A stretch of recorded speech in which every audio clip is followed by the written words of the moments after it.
Now let's look at this video. Are we a nation or are we a country? Now, I take this point because the day I raised the point, some of my colleagues said, what are you talking about? Because we use those words somewhat interchangeably, but they mean different things.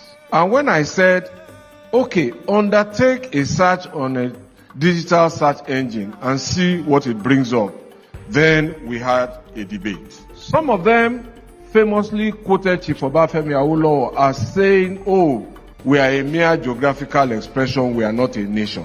And I said, well, that classification perhaps even does some injustice to the late sage.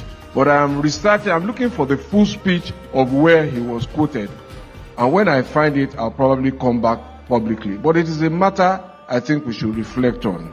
And I consider it worthy of this podium because I recently read a book by a former Nigerian leader. And in about 14 instances in his book, he referred to us interchangeably in one breath as a country, in another breath as a nation.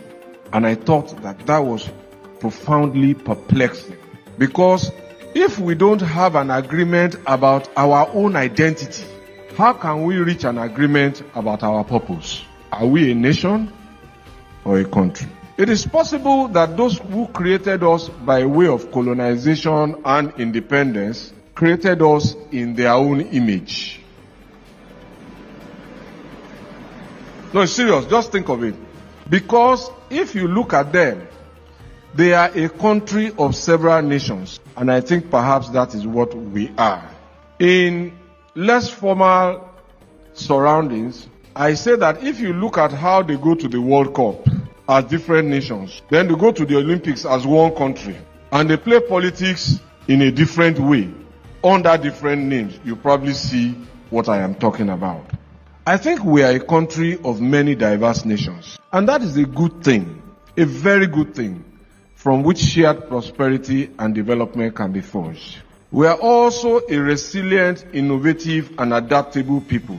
But can we forge a national creed from these traits? Not for the purpose of enduring rubbish. We can't be resilient to rubbish. But rather for the purpose of propelling ourselves to overcome every adversity that lies on our path to greatness. Ladies and gentlemen, on the anniversary of the historic and iconic June 12 date, these are my thoughts about democracy beyond elections. We're going beyond the issues.